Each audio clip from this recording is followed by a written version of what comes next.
Ya, ada kiai, ada ustadz melarang baca Quran di atas kuburan misalnya. Mengambil hadisnya salah alamat. Hadis yang diambil, la taj'alu buyutakum maqabiro. Jangan jadikan rumah kalian seperti kuburan. Artinya apa? Kalau syarah hadis itu menurut para ulama, kita harus baca Quran di rumah. Sholat sunnah sebagiannya jalankan di rumah, sekaligus untuk mendidik istri dan anak-anak kita. Itu maksud hadis itu. Tapi hari ini ada pemahaman kelompok hadis itu dipahami jangan baca Quran di atas kuburan. Nyambung apa enggak? Enggak boleh baca Quran di atas kuburan. Ya, kalau kuburan kucing mah enggak usah dah. Kuburan orang. Maka lihat pahamnya ulama. Ini kitab karangannya ulama, Al-Azkar An-Nawawiyah. Siapa yang mengarang? Imam An-Nawawi Ad-Dimashqi rahimahullah, ulama besar dari madhab Syafi'i. Walaupun sudah ulama besar, nggak mau menciptakan madhab baru, mending taklid saja kepada madhab Syafi'i. Imam As-Suyuti, ulama besar di madhab Syafi'i, karangannya 500 lebih karangan kitabnya. Imam As-Suyuti ngarang lebih dari 500 kitab, disiplin ilmu. Termasuk Imam An-Nawawi. Beliau mengatakan, aku tidak sanggup menjadi mujtahid untuk menciptakan madhab baru. Lebih baik aman aku ikut kepada madhab Syafi'i. Luar biasa ilmunya.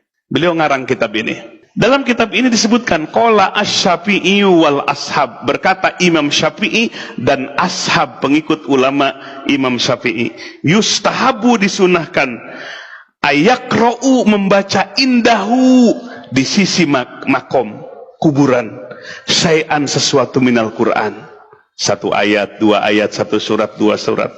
Qalu, bahkan ashab berkata, fa in khotamu al-Quran, apabila menghafalkan, menyelesaikan baca Quran, selesai di atas kuburan, kana hasanan, lebih baik. Jadi baca Quran di atas kuburan sunnah apa bid'ah? Sunnah. Kata siapa? Pemahamannya para ulama. Kemudian warawaina fi Sunan Al-Baihaqi, kami meriwayatkan dari Sunan Al-Baihaqi bi isnadin hasanin, dengan sanad yang hasan, anna Ibnu Umar, sesungguhnya Ibnu Umar, istahabba mencintai ayuqra'a dibacakan alal kubri di atas kuburan, ba'dal dafni setelah dikubur, awwalu suratil Baqarah dibacakan awal surah Al-Baqarah, alif lam mim, wa khatamatuha, dan penutup surah Al-Baqarah suka dibaca wirid oleh kita, amanar rasulu. Jadi Ibnu Umar sahabat Nabi mencintai kalau ada mayit baru dikubur dibacakan di atasnya awal surah Al-Baqarah dan akhir surah. Inilah pahamnya ulama. Tapi kalau ikut kepada kelompok yang nggak ikut kepada paham ulama, jadi meresahkan umat. Pakai hadis salah alamat.